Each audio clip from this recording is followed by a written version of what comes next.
दसम स्कंद के हम 12वें अध्याय की पावन कथा में प्रवेश करने जा रहे हैं। भगवान ने अघासुर का उद्धार किया है, उसके ऊपर कृपा किया है।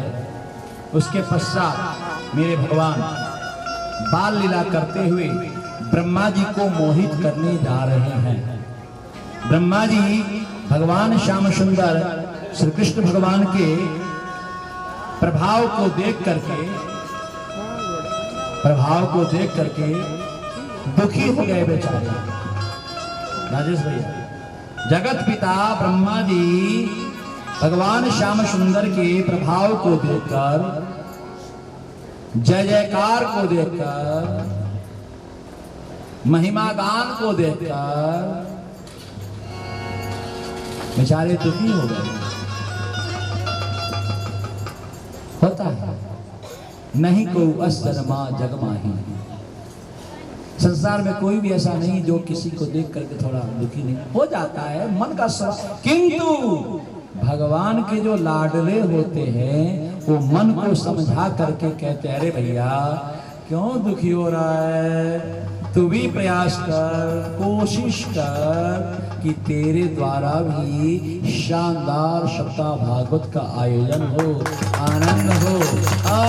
और इसीलिए तो मेरे राम ने कथा को सस्ता कर दिया है कि भाई तेरे पास कुछ भी नहीं है, कोई जरूरत नहीं है, ना टेंट लगाने की जरूरत नहीं, कलाकारों को बुलाने की जरूरत, पंडित को बुलाने की जरूरत। मैं खुद ब्राह्मण का बच्चा हूँ, मेरे को पूजा कराने आता है, पाठ करने भी आता है। जब मैं अपनी साधना नित्य 18 घंटा कर सकता हूँ तो 8 घंटा पाठ नहीं कर सकता हूँ। श्रीमद् भागवत महापुराण का कर सकता हूँ। मैं भी संस्कृत पढ़ाई किया हूँ, इंग्लिश पढ़ाई किया हूँ, हिंदी पढ़ाई किया हूँ, बंगाली पढ़ाई किया हूँ, आसामी पढ़ाई किया हूँ, गुजराती पढ़ाई किया हूँ। ऐसे थोड़े बात है कि श्री राम जय राम अस्तु, तो कहने का मेरे राम का भाव ही है। और रही बात खर्चा पानी के मामलों में, हाथ जोड़ के बैठ जाओ, यही मेरा खर्चा पानी है, यही मेरी दक्षिणा है, यही मेरा सर्वस्व है, आनंद लो। इसीलिए मेरे राम ने, नहीं तो आजकल देखा जा रहा है कि कथा इतनी महंगी हो गई कि साधारण आदमी कथा करा ही नहीं सकता। और मैं बार बार आपको वचन देता हूं, आज पुनः श्री कृष्ण विवाह महोत्सव के अवसर पे आपको वचन देता हूं कि आप चिंता न करें, कभी भी हमें बुलाओगे। हमारे राजेश भैया के पास हमारा मोबाइल नंबर है, हमारे बैरागी मैडम के पास है, हमारे आचार्य जी के पास है, तिवारी जी के पास है, प्रसन्न राघव जी शास्त्री के पास है, प्रियंका उपाध्याय के पास है, धर्मेंद्र जी उपाध्याय के पास है, अनीता पुरवाल के पास है, जो है कुकरेश्वर वाले संजय जी भाई साहब के पास है, सबके पास, बहुतों के हजारों मेरे यहाँ चाहने वाले प्यारे हैं, उन सब के पास है, विजय जी भाई साहब के पास है, पद्मा रानी के पास है, अनेकों के पास है। आप लीजिए और बुलाइए, हम दौड़े हुए आएंगे। जैसे भगवान भक्त के डोरी, प्रेम की डोरी बंद करके दौड़े आ जाते हैं, हम भी आपके प्रेम की डोरी बंधे हुए आ जाएंगे। मैं वादा करता हूँ, वचन देता हूँ, एक संत होने के नाते हम आपसे दूर नहीं, हम आपके करीब हैं। अस्तु, आइए प्रसंग पे। तो ब्रह्मा जी का जो है मोह बढ़ा, भगवान को देख के, गाय चराते हुए देख कर, ग्वाला बनकर कि ये भगवान है, ये भगवान है, गाय चरा रहा है, ये साधारण आदमियों के साथ खेल रहा है, अरे ग्वाल बालों का जूठा खा रहा है। गजब होगी। कभी कभी आश्चर्य हो जाता है ना। अच्छा देखो, इतने जोर जोर से हंसना, साधारण रूप में बैठ जाना, साधारण रूप में रहना, ये कोई लक्षण है? ब्रह्मा जी मोह, आपको बताया था, रामचरितमानस में लिखा है, मोह सकल व्याधिन कर बोला। मोह सारी बीमारियों का जड़ है, इसलिए मोह नहीं करना। जब मोह उत्पन्न हो जाए तो मनमोहन को याद कर लो, तुम्हारा मोह दूर हो जाएगा। जब चिंता सताने लग जाए तो चिंतन प्रारंभ कर दो, तो श्री हरि का तुम्हारा चिंता न देगा। कवि ने कहा, हर चिंता मिट जाती है गुरु नाम आपका लेने से गति बन जाती है गुरु नाम आपका धरने से हर चिंता मिट जाती है गुरु नाम आपका लेने से हर बिगड़ी बन जाती है गुरु नाम आपका धरने से गुरु की भक्ति करते करते आज बना मन मतवाला हे अनंत उपकारी गुरुवर तेरा ही गुणगान करूं हे अनंत उपकारी गुरुवर तेरा ही गुणगान। इसलिए ब्रह्मा जी ने क्या किया, जो भगवान श्याम सुंदर गायों को चरा रहे थे, ग्वाल बालों के साथ खेल रहे थे, ग्वाल बालों के लाए हुए भोजन को उनको खिला रहे थे और उनके जूठन शीत प्रसादी जूठन को कहते हैं शीत प्रसादी। हम भी खूब खाए हैं तब यहाँ तक पहुंचे हैं। हम तो चुरा के खाते थे गुरुजी से, गुरुजी लड़ते थे हमसे, हाँ कि मेरा जूठा तो मत खाया कर, मैं खाऊंगा, मेरा अधिकार है।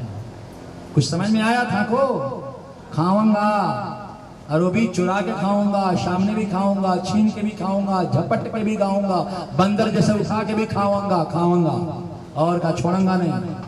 और क्या तो यहां पर भी वही हुआ। कन्हैया का स्वभाव है, क्या स्वभाव है, वो अपने भक्तों से अंधा प्यार करता है, दिल से प्यार करता है, सच्चा प्यार करता है। और जैसे उनके भगत उनके शीत प्रसादी को खाने के लिए टूट पड़ते हैं, वैसे ही कन्हैया भी अपने भक्तों की शीत प्रसादी खाने के लिए टूट पड़ता है। यहाँ वही ब्रह्मा जी देखे और देख करके मोहित हो गए। क्या मोहित हो गए? अरे एक ऐसा भगवान है कि अपने भक्तों का जूठा खा रहा है, जूठा उनके पिए हुए छाछ को पी रहा है, मट्ठा को पी रहा है, दही को खा रहा है। एक ऐसा भगवान है, बताओ।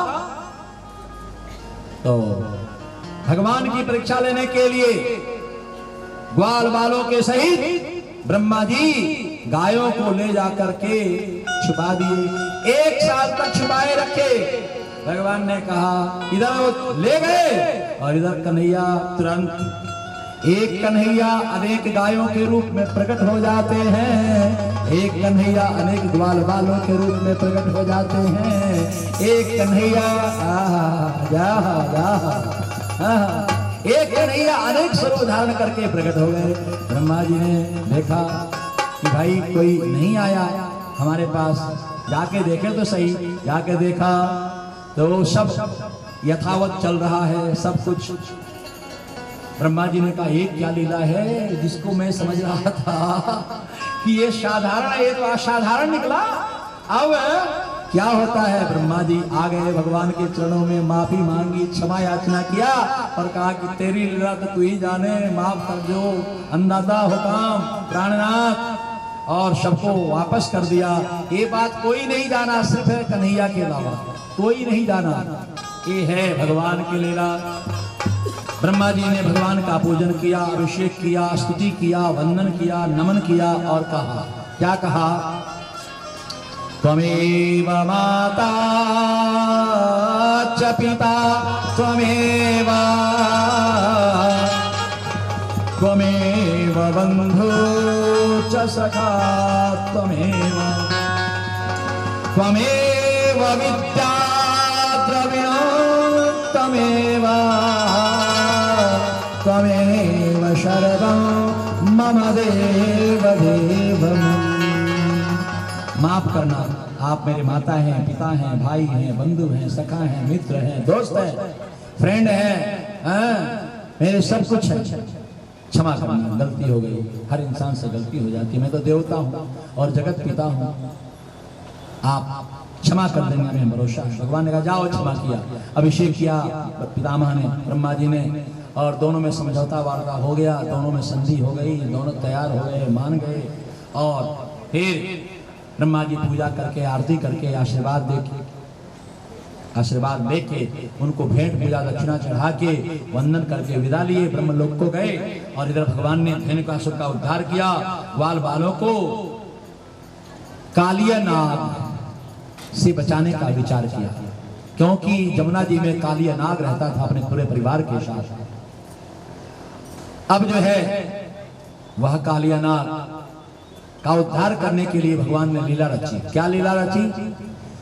ग्वाल बालों के साथ भगवान, देखो बहुत से वक्ताओं को मैंने देखा, हेलो माय डियर, बहुत से वक्ताओं को मेरे राम ने देखा कि व्यास गादी पर रहते हैं तो एकदम गंभीर रहते हैं, और व्यास गादी पर से उतरते ही बच्चा बन जाते हैं, क्योंकि बाल रूप की उपासना करते हैं ना, तो बच्चा बन जाते हैं, और बच्चा बनकर के बच्चों जैसे कार्य करने लग जाते हैं। तो बहुत से ना समझ लोग समझ नहीं पाते हैं, और जो समझदार होते हैं कहते हैं अभी तो ये बाल लीला इनकी चल रही है। क्या चल रही है? बाल लीला चल रही है। कभी वो हंसते हैं, कभी झूमते हैं, कभी आनंद लेते हैं। ये मैंने अक्सर बहुत से वक्ताओं को देखा जो बाल रूप की उपासना करते हैं उनकी, और जो बड़े रूप की उपासना करते हैं वो गंभीर रहते हैं। हमको थोबड़ा चढ़ा करके रहना पसंद ही नहीं है। हम जिस घर में जाते हैं उस घर का अगर यजमान हंसता नहीं है, खेलता नहीं है, बच्चा जैसा रहता नहीं है, हमारे राजेश भैया के जैसा अगर नहीं रहता तो फिर मैं नाराज हो गया, तो तेरे यहाँ का रोटी नहीं खाऊंगा। हम रोटी भी लाए हैं कोटा से, मेरे पास बहुत थैला भरा हुआ है। हाँ, 1 महीने का खुराक हम लेके चलते हैं। श्री राम जय राम। मान लो अगला का बातचीत, रहन सहन, स्वभाव, चाल चलन नहीं समझ में आया तो अपने प्रसाद पा करके उसके यहाँ कथा कहो करके बिना कुछ लिए दिए 9-11 हो जाते हैं। और जब प्रणौती होती है, प्रणौती करके ऐसे छुपके से भागते हैं कि उसको पता ही नहीं लगता है। उसको लगता है कि अभी राम जी महाराज स्नान करने के लिए गए हैं, अंदर आई इधर वो 9-11। श्री राम जय राम। और क्या, इसलिए आपसे निवेदन है हरदम प्रसन्न रहो, आनंद में रहो, क्योंकि प्रसन्नता ही भगवान की विशेष कृपा है।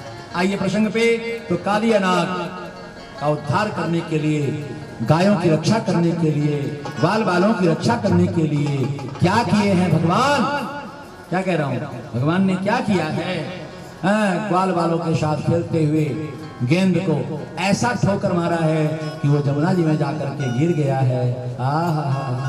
और उस गेंद को लेने के बहाने भगवान जमुना जी में छलांग लगा दिए हैं। उसी जगह पे छलांग लगाए हैं जहां पर कालिया नाग अपने पूरे परिवार के साथ रहता है। देवताओं ने दुंदुभियां बजा करके भगवान का स्वागत किया।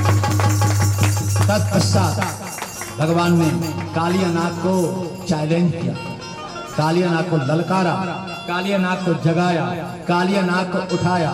संतों का, गुरुजनों का, भगवान के भक्तों का स्वभाव होता है जगाना। क्या करना? जगाना। उठ जाग मुसाफिर भोर भई, अवर कहाँ जो सोवत है, जो सोवत है सो खोवत है, जो जागत है सो पावत है। जो सूर्योदय तक सोता है उसका भाग्य सो जाता है, उससे लक्ष्मी रूठ जाती है। इसलिए जो इसमें सूर्योदय तक सोने वाले हैं वो आज से संकल्प कर लो कि कल से हम सूर्योदय तक नहीं सोएंगे। सूर्योदय से पहले उठकर और स्नान करके जब सूर्य नारायण प्रकट हो रहे हो, लालिमा दिखाई दे रहे हो, उसमें सूर्य भगवान को जल दो, तुम्हारा जीवन मंगलमय हो जाएगा। हमें भरोसा है कि हम ब्रह्म मुहूर्त में उठते हैं तो आप भी मेरी बात को मानेंगे, क्योंकि अगर हम गुड़ नहीं खाते हैं तो आपको भी कहेंगे गुड़ मत खाओ, तो प्रभाव पड़ेगा। नहीं तो हम खुद जो है बैगन खाते हो और आपको कहें बैगन की सब्जी नहीं खाना चाहिए तो प्रभाव नहीं पड़ेगा। श्री राम जय राम। क्यों आचार्य श्री भागवताचार्य जी महाराज सही है ना? श्री राम जय राम। बाबा जी कहते हैं कि कालिया नाग को ललकारा। कालिया नाग भगवान श्याम सुंदर से युद्ध करने के लिए, भिड़ने के लिए आया। भगवान श्याम सुंदर ने कालिया नाग के ऊपर कृपा करते हुए और कालियानाग बहुत बलशाली था। उसको ये समझ में आया कि कालियानाग को ये समझ में आया कि ये तो है तो बाल बाल।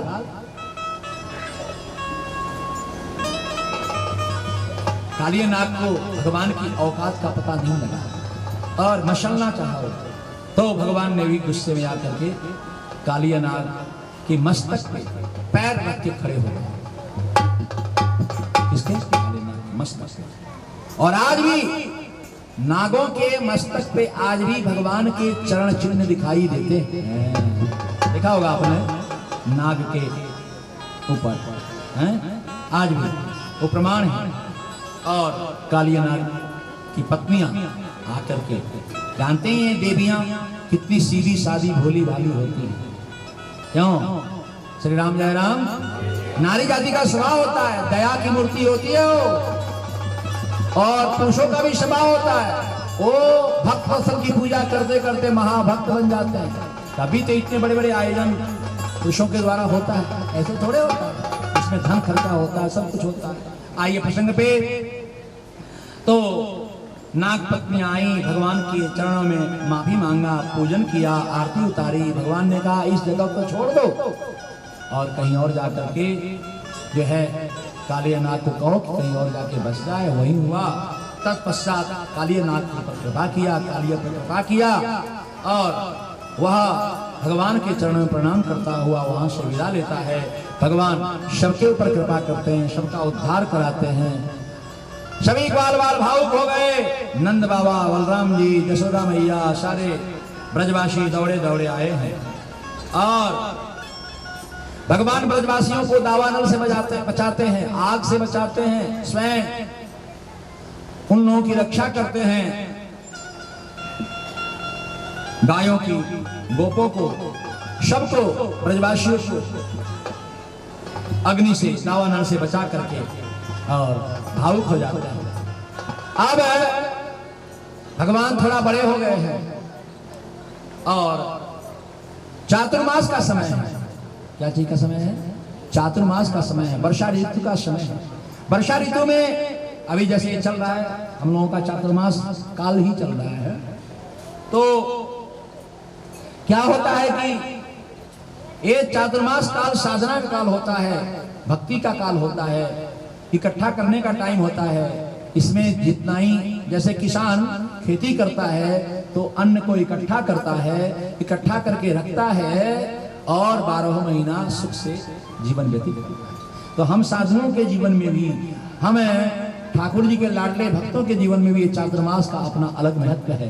ये 4 महीना आषाढ़, सावन, भादो, कुआर, ये 4 महीना, आश्विन, ये 4 महीना बड़ा प्यारा समय होता है। इस समय इकट्ठा किया जाता है और 4 महीना कमाते हैं हम लोग और 8 महीना बांटते हैं। 4 महीना में भी छोड़ते नहीं है लोग, आ जाते हैं बेचारे, तो बांटना पड़ता है। अब किसको डांटे? बोलो ना, अब किसको डांटे भाया? अधिकारी को देना पड़ता है। जो अधिकारी होता है, जो सुपात्र होता है, हम लोग कुपात्र को नहीं देते हैं, सुपात्र को देते हैं। भाई दूध उसी थाली में रखा जाता है जो थाली मंजा हुआ है। तो जिसकी थाली भक्ति के रंग से रंगा हुआ है, जिसका बर्तन भक्ति रूपी साबुन से साफ किया हुआ है, फिर तो उसमें दूध डालना पड़ेगा ना, उसमें खीर डालना पड़ेगा। श्री राम जय राम। दिल से बोलो श्री राम जय राम। उदास नहीं रहने का, मुस्कुराते रहने का, हंसते रहने का, हंसाते रहने का। हंसना एक संक्रामक रोग है, इसको फैलाओ फैलाओ फैलाओ फैलाओ फैलाओ फैलाओ। और क्या? हंसो, मुस्कुराओ, इसमें पैसे नहीं लगते हैं। आप हंसेंगे, हमारा विश्वास है, क्योंकि मैं खुद हंसता रहता हूँ, 24 घंटा मस्त रहता हूँ और भगवान की भक्ति में व्यस्त रहता हूँ। आप मस्त रहो और व्यस्त रहो और क्या करो? भगवान का ध्यान करते रहो। और क्या? जिंदगी तो है संग्राम, जिंदगी है संग्राम, जिंदगी है। लड़ना तुझे पड़ेगा, लड़ना तुझे पड़ेगा जो लड़ नहीं सकेगा। हम लोग भी लड़ते हैं रोज, किससे? काम वासना से, क्रोध से, लोभ से, मोह से, अहंकार से, घमंड से, प्रपंच से, अनेक प्रकार से लोहा लेते हैं। किसके बदौलत, किसके सहारे? हनुमान जी के सहारे। इसीलिए तो 108 पाठ करते हैं कि लड़ो मेरी तरफ से मेरे साथ। जैसे महाराणा प्रताप के लिए एक लिंगनाथ ने अकबर से युद्ध किया, प्रमाण है, भक्तमाल में लिखा है। एक लिंगनाथ जो उनके इष्ट देवता है, आपकी साधना ऐसी हो कि आपके साथ आपके लिए भगवान लड़े। हमारे मां मीरा के भाई थे कल्याण राव जी, दुत्ताजी राव जो उनके दादाजी थे, उनके पोताजी, उनके लिए उनके आराध्य देव भगवान श्याम सुंदर युद्ध किए। उनका नियम था कि जब वो पूजा में बैठ जाते थे, क्या कह रहा हूं, महाभारती, यानी जब पूजा में बैठ जाते थे तो उनका नियम था, उन्होंने कानून बना रखा था कि कोई भी मेरे पूजा में आकर के डिस्टर्ब नहीं करेगा। डिस्टर्ब करने का अधिकार सिर्फ राजमाता का होगा, अन्यथा और किसी का नहीं। तो एक बार उनके शत्रुओं ने आकर के चारों तरफ से घेर लिया, उनको मिटाने के लिए, मार देने के लिए अनेक प्रकार के से जो है वो सेनापति, महामंत्री, बड़े बड़े योद्धा, वीर सभी घबरा गए। राजमाता के पास गए, राजमाता से कहा, मां हम लोग तो जा नहीं सकते, जाएंगे तो मृत्युदंड मिलेगा हमको, आप जाके कहो। तो राजमाता गई, बोली कि दुश्मन किला को चारों तरफ से घेर लिए हैं, आक्रमण कर दिए हैं, चलो। उन्होंने कहा, इशारा किया, ये जिसकी पूजा कर रहा हूं ना, ये जाके युद्ध करेगा, तुम चिंता मत करो, जाओ, आप जाओ, पधारो, हमको पूजा करने दो, हम पूजा करने के बाद ही उठेंगे। नियम था उनका। महाराणा प्रताप का भी ऐसा नियम था, हमारे मां मीरा का ऐसा नियम था। प्रमाण है भक्तमाल, जिसमें हजारों भक्तों की कथा है, आप पढ़ना। जो भक्तमाल पढ़ता है, ये मेरे को, मैं इतना रोता क्यों हूं, इसीलिए रोता हूं, भावुक क्यों होता हूं, ये भक्तमाल की कृपा है। मैं ठाकुर जी के रंग में रंग जाता हूं, मेरे को आज तक जो कुछ मिला है भक्तमाल की कृपा है। आप भी भक्तमाल पढ़ो, आपके ऊपर भक्ति माना की कृपा होगी। गदगद गिरा नयन बह नीरा, ये स्थिति कब होगी, जब भक्तमाल पढ़ोगे तब। भक्तमाल क्या है, भक्तों की कथा, जिसमें भक्तों को ही भगवान का दर्जा दिया गया है। भक्त बड़े भगवान से जानत सकल जहान, और राम जी गए कुल बांध के कूद गए हनुमान। ताली बजाया करो, अब ना हम समझेंगे कि आप मेरा समर्थन करते हो, समर्थन करना भी तो सीखो। और क्या, श्री राम जय राम।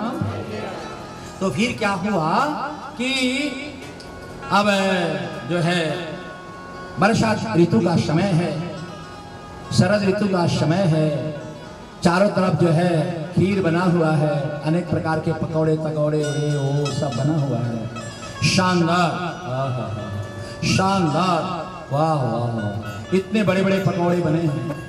पहले उसको तेल में निकाला गया है कच्चा, फिर उसको दबाया गया है, किससे, फिर तेल में डाल दिया गया, खूब कुरकुरा पकौड़ा हो गया है। क्या कह रहा हूं, फिर कुरकुरा पकौड़ा हो गया है।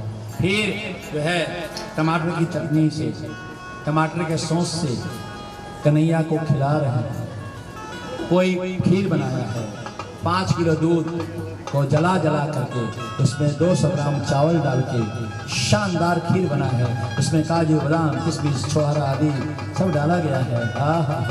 अब कन्हैया का थोड़ा सा लेना पड़ेगा, नहीं लेना पड़ेगा, खाना पड़ेगा। क्या कह रहा हूं भारती मैया, क्या कहा मैंने कि आपको खाना पड़ेगा, भोग लगाना पड़ेगा। ध्यान रखो, जो मेरे कथा को मन से, मेरे ठाकुर जी कथा को नहीं सुनेगा तो मैं किसी से ही प्रश्न करूंगा, जो मेरे प्रश्नों का उत्तर नहीं देगा तो उसको कल काजू बादाम और किशमिश का प्रसाद बंटवाने का दंड होगा। और ज्यादा नहीं लाना, 250 ग्राम में भी बढ़ जाएगा, तुम मत बांटना, मैं ब्यास आदि से बांट दूंगा 250 ग्राम में, कहीं होगी। श्री राम जय राम। इसलिए ध्यान से सुनो, सावधानी हटी दुर्घटना घटी, सावधान। हमारे राम की कथा में कहा यही दो, जब मेरे राम इस मनासा की धरती पर 1997 में चातुर्मास किए थे, पूरे 4 महीना अखंड रामधुनी, दिन और रात रामधुनी चलती थी, हैं? उस रामधुनी में आने वाले को पहले ही मैं कह देता हूँ, भैया सावधानी से आना, यहाँ का नियम बहुत कड़क है, हाँ। क्योंकि हम खुद अनुशासन में रहते हैं और अगले को भी कहते हैं तुम भी अनुशासन में रहो। 3 टाइम कथा होती है यहाँ, सुबह 12 बजे, शाम, और 56 भोग विराट विशाल, 56 भोग आदि आदि अनेक कार्यक्रम हुए, आप सबको पता है। मनासा के इतिहास में जब से मनासा का स्थापना हुआ उस समय से लेकर के अभी तक कभी भी 4 महीने तक अखंड रामधुनी इस मनासा नगरी में नहीं रही, और इस प्रकार का संत किसी भी संत का नहीं हुआ। ये मैं नहीं कहता हूं, मनासा वाले ऐसा कहते हैं। अब भगवान जाने ये सत्य है कि झूठ है, मने तो खबर न थी, मने खबर न थी। श्री राम जय राम। तो सभी गा रहे हैं उस पावन बेला में, कन्हैया, कन्हैया जो है ग्वाल बालों के साथ गायों को लेकर के, बछड़ों को लेकर के, और सभी अपनी अपनी पोटली खाने के लेकर के, डंडा लेकर के, कन्हैया भी वैसे ही वेश बनाए हैं, काली कालिया।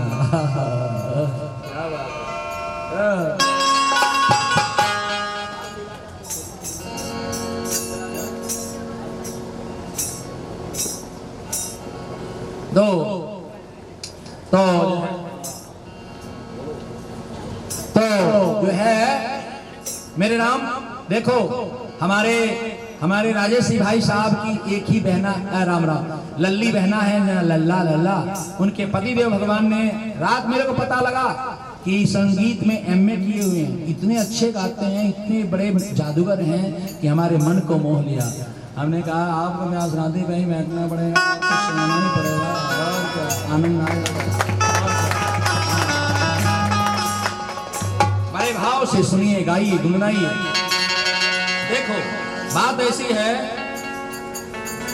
भगवान का भक्त बड़ा दुलारा होता है। भगवान हमारे श्याम सुंदर भगवान के को नजर न लग जाए, हेलो, हमारे ठाकुर जी को नजर न लगे, इसलिए वृंदावन में आपने देखा होगा, बांके बिहारी जी के मंदिर में बार बार पर्दा होता है। आप दर्शन करने जाएंगे ना, देखे होंगे, देखे हैं कि बार बार पर्दा लगता है, खुलता है, लगता है, खुलता है, एक एक सेकंड बार बार लगता है, खुलता है, लगता है, खुलता है। क्यों क्यों क्यों? राजस्थान में एक मुगलानी ने, जो एक मुगल बादशाह की राजकुमारी थी, और भी अनेक भक्तों ने ठाकुर जी के ऊपर ऐसी नजर लगाई, ऐसी नजर लगाई कि ठाकुर जी मंदिर से बाहर आ गए और लड्डू ला करके उसको खिलाने लगे, उसके साथ नाचने लगे, उसके साथ झूमने लगे। उसके बाद से नियम बन गया वृंदावन बांके बिहारी के दरबार का। और मैं दावे के साथ कहता हूँ, चैलेंज के साथ कहता हूँ कि आपके पूजा घर में जो बाल गोपाल हैं, उनको 9 बार रोज मुंह जूठा कराना शुरू करो, लाड लगाना शुरू करो, वो भी तुम्हारे साथ बैठ करके भोजन करेंगे। अगर भोजन नहीं किया तो मुझे गोली मार देना, ये मेरा चैलेंज है। किंतु आपको लाड लड़ाना होगा और गुनगुनाना होगा, उनको सजाओ। हमारे विनोद भैया की माता जी को कैसा सजाओ, कैसे, और गुनगुनाओ, हो मेरे बांके बिहारी तू इतना मत करियो सुंदर, नजर तो ही लग जाए।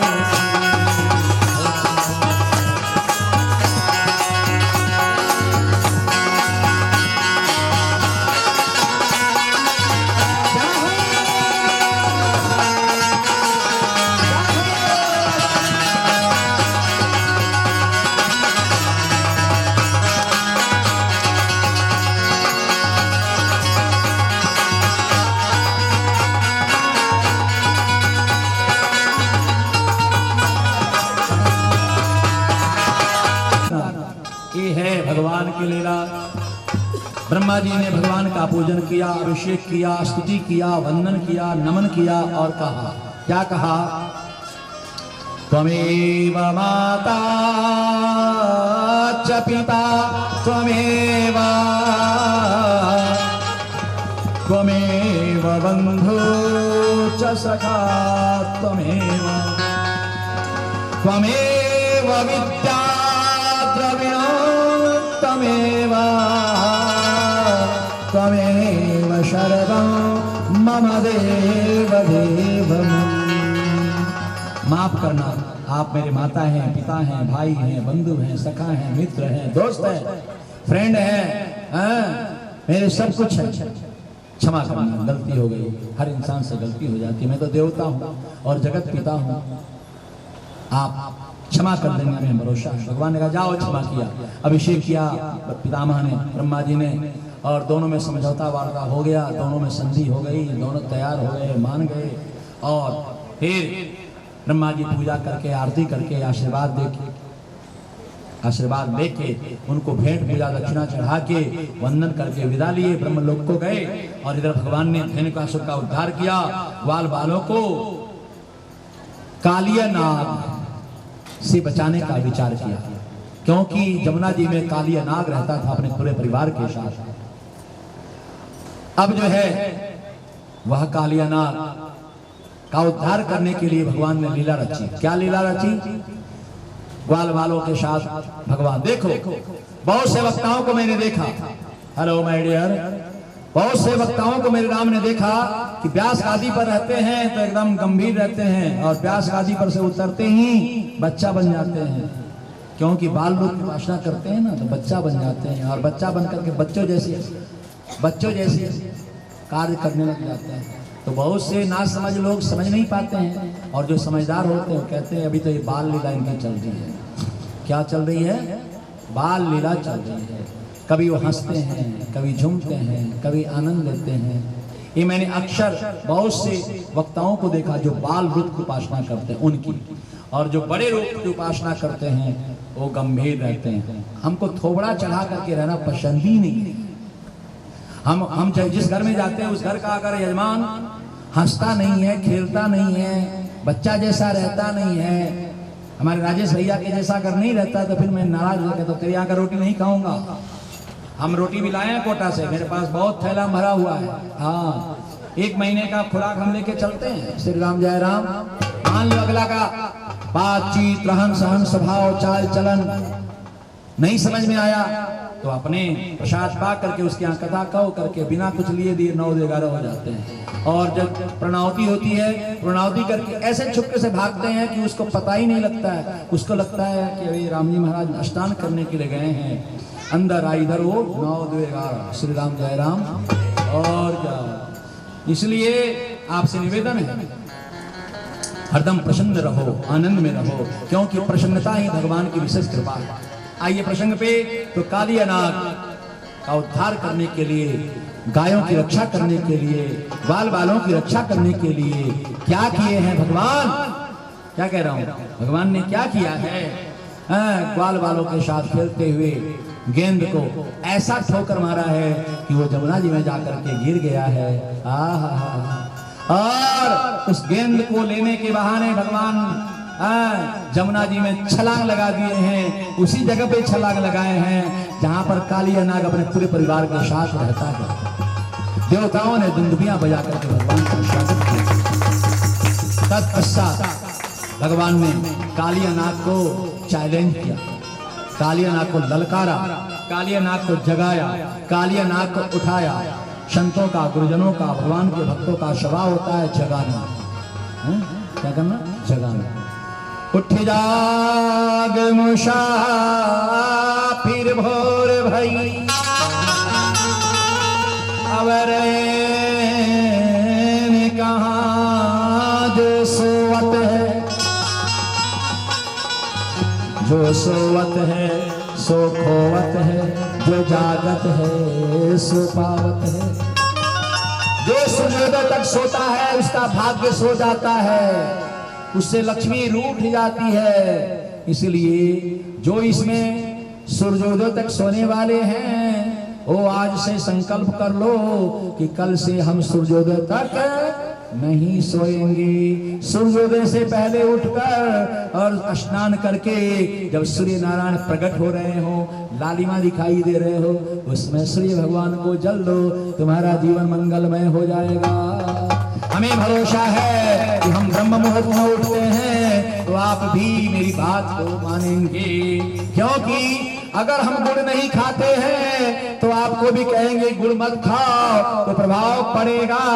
नहीं तो हम खुद जो है बैगन खाते हो और आपको कहें बैगन की सब्जी नहीं खाना चाहिए, तो प्रभाव नहीं पड़ेगा। श्री राम जय राम।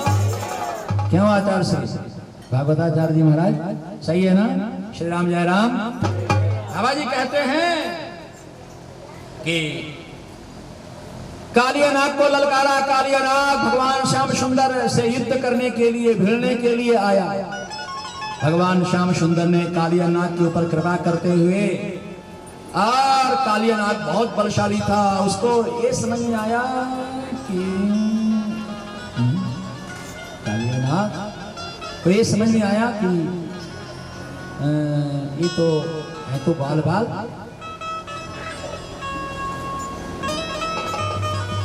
कालियानाग को भगवान की औकात का पता नहीं लगा और मचलना चाहा, तो भगवान ने भी गुस्से में आकर के कालियानाग के मस्तक पे पैर रख के खड़े हो गए।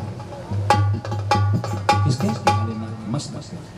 और आज भी नागों के मस्तक पे आज भी भगवान के चरण चिन्ह दिखाई देते हैं। देखा होगा आपने नाग के ऊपर हैं, आज भी वो प्रमाण है। और कालियानाग की पत्नियां आकर के, जानते हैं देवियां कितनी सीधी सादी भोली भाली होती है। क्यों? श्री राम जय राम। नारी जाति का स्वभाव होता है, दया की मूर्ति होती है वो, और पुरुषों का भी स्वभाव होता है, वो भक्त वत्सल की पूजा करते करते महाभक्त बन जाते हैं। तभी तो इतने बड़े बड़े आयोजन पुरुषों के द्वारा होता है, ऐसे थोड़े होता है। इसमें धन खर्चा होता है, सब कुछ होता है। आइए प्रसंग पे। तो नाग पत्नी आई, भगवान के चरणों में माफी मांगा, पूजन किया, आरती उतारी। भगवान ने कहा इस जगह को छोड़ दो और कहीं और जाकर के जो है कालियानाग को कहो कि कहीं और जाके बस जाए। वही हुआ। तत्पश्चात कालियानाग पर कृपा किया, कालिया पर कृपा किया, और वह भगवान के चरणों में प्रणाम करता हुआ वहां से विदा लेता है। भगवान सबके ऊपर कृपा करते हैं, सबका उद्धार कराते हैं। सभी ग्वाल बाल भावुक हो गए। नंद बाबा, बलराम जी, जसोदा मैया, सारे ब्रजवासी दौड़े दौड़े आए हैं और भगवान ब्रजवासियों को दावानल से बचाते हैं, आग से बचाते हैं, स्वयं उन लोगों की रक्षा करते हैं। गायों की, गोपों को, सबको, ब्रजवासियों को अग्नि से, दावानल से बचा करके और भावुक हो जाते हैं। अब भगवान थोड़ा बड़े हो गए हैं और चातुर्मास का समय है। क्या चीज का समय है? चातुर्मास का समय है, वर्षा ऋतु का समय है। वर्षा ऋतु में अभी जैसे चल रहा है, हम लोगों का चातुर्मास काल ही चल रहा है। तो क्या होता है कि ये चातुर्मास काल साधना का काल होता है, भक्ति का काल होता है, इकट्ठा करने का टाइम होता है। इसमें जितना ही, जैसे किसान खेती करता है तो अन्न को इकट्ठा करता है, इकट्ठा करके रखता है और 12 महीना सुख से जीवन व्यतीत करता है। तो हम साधुओं के जीवन में भी, हमें ठाकुर जी के लाडले भक्तों के जीवन में भी ये चातुर्मास का अपना अलग महत्व है। ये 4 महीना आषाढ़, सावन, भादो, कुवार, ये 4 महीना, आश्विन, ये 4 महीना बड़ा प्यारा समय होता है। इस समय इकट्ठा किया जाता है और 4 महीना कमाते हैं हम लोग और 8 महीना बांटते हैं। 4 महीना में भी छोड़ते नहीं है लोग, आ जाते हैं बेचारे, तो बांटना पड़ता है। अब किसको डांटे? बोलो ना, अब किसको डांटे भाया? अधिकारी को देना पड़ता है। जो अधिकारी होता है, जो सुपात्र होता है, हम लोग कुपात्र को नहीं देते हैं, सुपात्र को देते हैं। भाई दूध उसी थाली में रखा जाता है जो थाली मंजा हुआ है। तो जिसकी थाली भक्ति के रंग से रंगा हुआ है, जिसका बर्तन भक्ति रूपी साबुन से साफ किया हुआ है, फिर तो उसमें दूध डालना पड़ेगा ना, उसमें घी डालना पड़ेगा। श्री राम जय राम, दिल से बोलो श्री राम जय राम।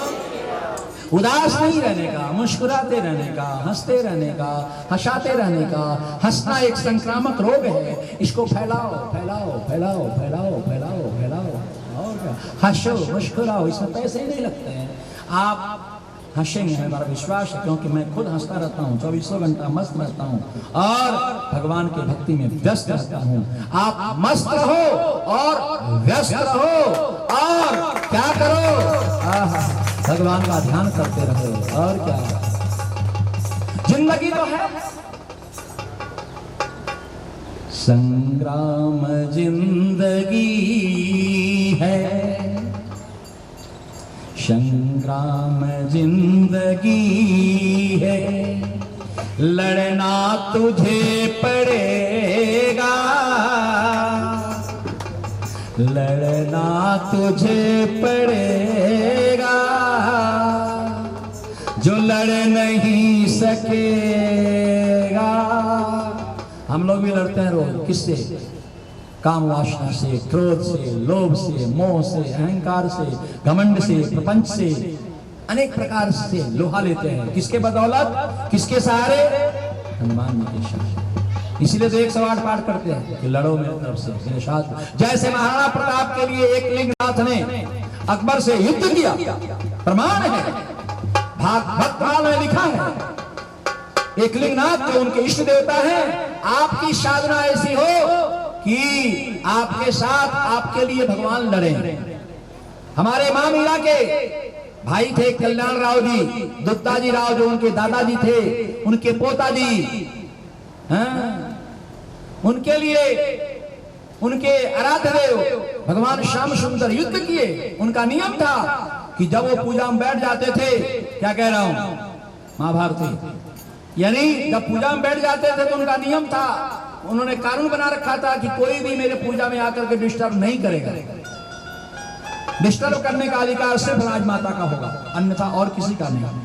तो एक बार उनके शत्रुओं ने आकर के चारों तरफ से घेर लिया, उनको मिटाने के लिए, मार देने के लिए अनेक प्रकार के से जो है वो सेनापति, महामंत्री, बड़े बड़े योद्धा, वीर सभी घबरा गए। राजमाता के पास गए, राजमाता से कहा, मां हम लोग तो जा नहीं सकते, जाएंगे तो मृत्युदंड मिलेगा हमको, आप जाके कहो। तो राजमाता गई, बोली कि दुश्मन किला को चारों तरफ से घेर लिए हैं, आक्रमण कर दिए हैं, चलो। उन्होंने कहा, इशारा किया, ये जिसकी पूजा कर रहा हूं ना, ये जाके युद्ध करेगा, तुम चिंता मत करो, जाओ, आप जाओ, पधारो, हमको पूजा करने दो, हम पूजा करने के बाद ही उठेंगे। नियम था महाराणा प्रताप का भी ऐसा नियम था, हमारे मां मीरा का ऐसा नियम था। प्रमाण है भक्तमाल, जिसमें हजारों भक्तों की कथा है, आप पढ़ना। जो भक्तमाल पढ़ता है, ये मेरे को, मैं इतना रोता क्यों हूं, इसीलिए रोता हूं, भावुक क्यों होता हूं, ये भक्तमाल की कृपा है। मैं ठाकुर जी के रंग में रंग जाता हूं, मेरे को आज तक जो कुछ मिला है भक्तमाल की कृपा है। आप भी भक्तमाल पढ़ो, आपके ऊपर भक्ति मानने की कृपा होगी। गदगद गिरा नयन बह नीरा, ये स्थिति कब होगी, जब भक्तमाल पढ़ोगे तब। भक्तमाल क्या है, भक्तों की कथा, जिसमें भक्तों को ही भगवान का दर्जा दिया गया है। भक्त बड़े भगवान से जानत सकल जहान, और राम जी गए पुल बांध के कूद गए हनुमान। ताली बजाया करो, तब ना हम समझेंगे कि आप मेरा समर्थन करते हो। समर्थन करना भी तो सीखो, और क्या। श्री राम जय राम। तो फिर क्या हुआ कि अब जो है वर्षा ऋतु का समय है, शरद ऋतु का समय है, चारों तरफ जो है खीर बना हुआ है, अनेक प्रकार के पकौड़े तकौड़े वो सब बना हुआ है। शानदार, शानदार, वाह वाह, इतने बड़े बड़े पकौड़े बने हैं। पहले उसको तेल में निकाला गया है कच्चा, फिर उसको दबाया गया है, किससे, फिर तेल में डाल दिया गया, हो कुरकुरा पकौड़ा हो गया है। क्या कह रहा हूं, फिर कुरकुरा पकौड़ा हो गया है। फिर जो है टमाटर की चटनी से, टमाटर के सॉस से कन्हैया को खिला रहे हैं। कोई खीर बनाया है, 5 किलो दूध को जला जला करके उसमें 200 ग्राम चावल डाल के शानदार खीर बना है। उसमें काजू बादाम किशमिश छोहारा आदि सब डाला गया है। अब कन्हैया का थोड़ा सा लेना पड़ेगा, नहीं लेना पड़ेगा, खाना पड़ेगा। क्या कह रहा हूं भारती मैया? क्या कहा मैंने कि आपको खाना पड़ेगा, भोग लगाना पड़ेगा। ध्यान रखो, जो मेरे कथा को मन से, मेरे ठाकुर जी कथा को नहीं सुनेगा तो मैं किसी से ही प्रश्न करूंगा, जो मेरे प्रश्नों का उत्तर नहीं देगा तो उसको कल काजू बादाम और किशमिश का प्रसाद बंटवाने का दंड होगा। और ज्यादा नहीं लाना, 250 ग्राम में भी बढ़ जाएगा। तुम मत बांटना, मैं ब्यास आदि से बांट दूंगा 250 ग्राम में, कहीं होगी। श्री राम जय राम। इसलिए ध्यान से सुनो, सावधानी हटी दुर्घटना घटी, सावधान। हमारे राम की कथा में का यही दो, जब मेरे राम इस मनासा की धरती पर 1997 में चातुर्मास किए थे, पूरे 4 महीना अखंड रामधुनी, दिन और रात रामधुनी चलती थी। उस रामधुनी में आने वाले को पहले ही मैं कह देता हूँ, भैया सावधानी से आना, यहाँ का नियम बहुत कड़क है। क्योंकि हम खुद अनुशासन में रहते हैं और अगले को भी कहते हैं तुम भी अनुशासन में रहो। 3 टाइम कथा होती है यहाँ, सुबह 12 बजे, शाम। और 56 भोग विराट विशाल, 56 भोग आदि आदि अनेक कार्यक्रम हुए, आप सबको पता है। मनासा के इतिहास में जब से मनासा का स्थापना हुआ उस समय से लेकर के अभी तक कभी भी 4 महीने तक अखंड रामधुनी इस मनासा नगरी में नहीं रही। और इस प्रकार का संत किसी भी संत का नहीं हुआ। ये मैं नहीं कहता हूं, मनासा वाले ऐसा कहते हैं। अब भगवान जाने ये सत्य है कि झूठ है, मने तो खबर न थी, मने खबर न थी। श्री राम जय राम। तो सभी गा रहे हैं उस पावन बेला में, कन्हैया कन्हैया जो है बाल बालों के साथ गायों को लेकर के, बछड़ों को लेकर के, और सभी अपनी अपनी पोटली खाने के लेकर के, डंडा लेकर के, कन्हैया भी वैसे ही वेश बनाए हैं, काली कालिया।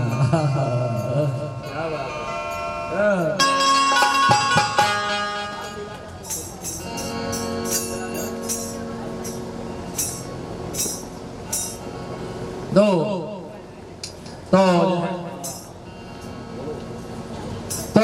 जो है मेरे राम देखो, हमारे राजेश भाई साहब की एक ही बहना, राम राम, लल्ली बहना है, लल्ला लल्ला। उनके पतिदेव भगवान ने, रात मेरे को पता लगा कि संगीत में MA किए हुए हैं, इतने अच्छे गाते हैं, इतने बड़े जादूगर हैं कि हमारे मन को मोह लिया। हमने कहा आपको मैं आसनादी पे ही बैठना पड़ेगा, कुछ सुनाना नहीं पड़ेगा, और क्या आनंद आएगा।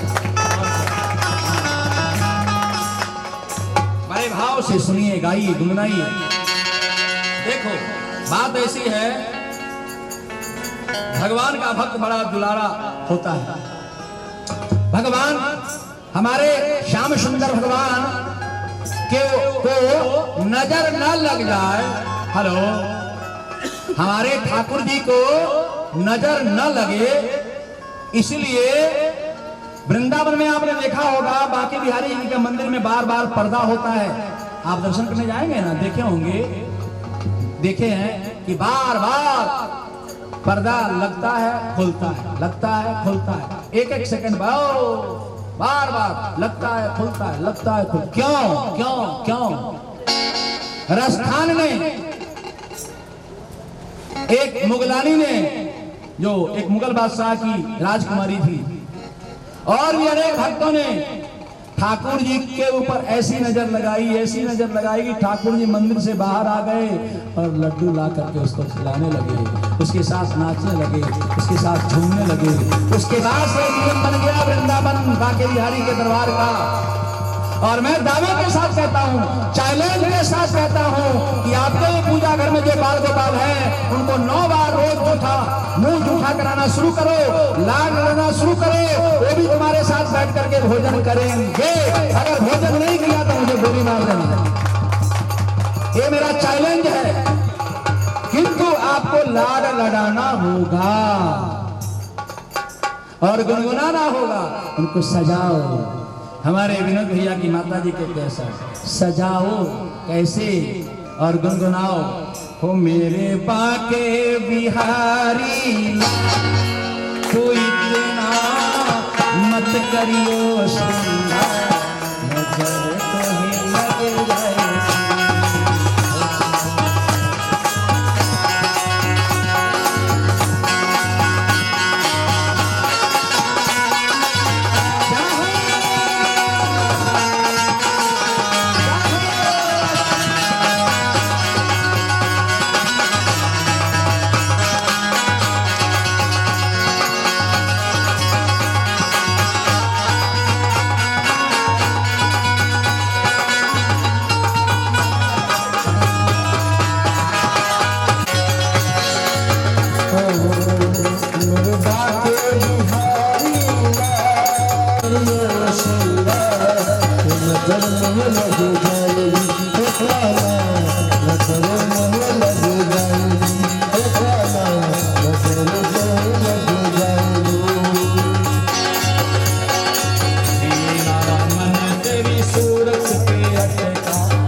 रूप में हम आगे बढ़ेंगे। आप सुनिए, गाइए और गुनगुनाइए। चलिए कथा को आगे बढ़ाते हैं।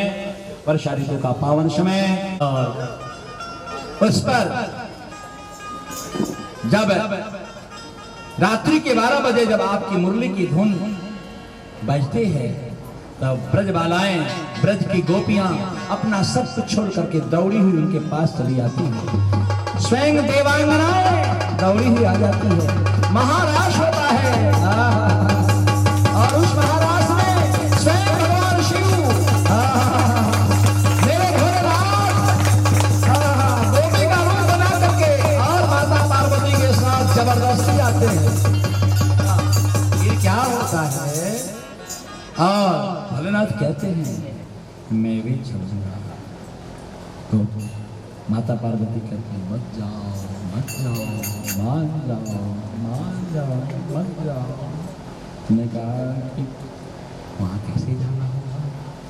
तो लुगाई बननी पड़ेगी, स्त्री बनना पड़ेगा। और आपको स्त्री तो बनना आता है नहीं। आप बनोगे भी तो नकली ही तो बनोगे, असली नहीं बनोगे। क्योंकि हर नारी का पहला पैर बायां उठता है और पुरुष का दायां पैर उठता है। पुरुष का पहले दायां पैर उठता है और नारी का पहले बायां पैर उठता है। नारी का बाम भाग चमत्कारी होता है और पुरुष का दाहिना भाग चमत्कारी होता है।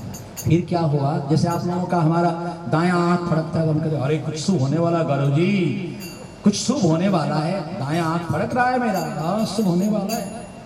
और हाथ में हम लोगों का दाहिना ही चलता है ज्यादा। और अस्तु, तो फिर क्या होता है? भगवान शिव ने माता पार्वती से कहा चलूंगा। उन्होंने कहा ना ना मत जाओ, मत पार्वती जी मत बजाओ ढोल, थोड़ा ऐसे ही एक दो कृष्णा से फिर कथा को आगे बढ़ाता हूँ। पार्वती जी मना के हारी, न माने त्रिपुरारी, गोकुल में आ गए, गोकुल में आ गए। पार्वती जी मना के हारी, न माने त्रिपुरारी, गोकुल में आ गए हैं, गोकुल में आ गए। ओ मैं हूँ सहेली तेरी, ऐसा बताना ब्रजराज को, हो ब्रजराज को।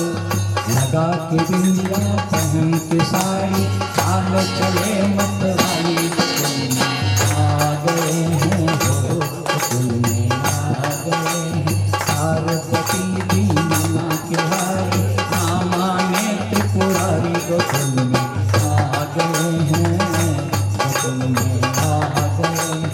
ओ एक दिन ओ भोले भंडारी, बन गए ब्रज की नारी, गोकुल में आ गए हैं, गोकुल में आ गए हैं। क्या हुआ? बांध के जूड़ा, नकली जूड़ा, असली जूड़ा तो है कोई ना, है?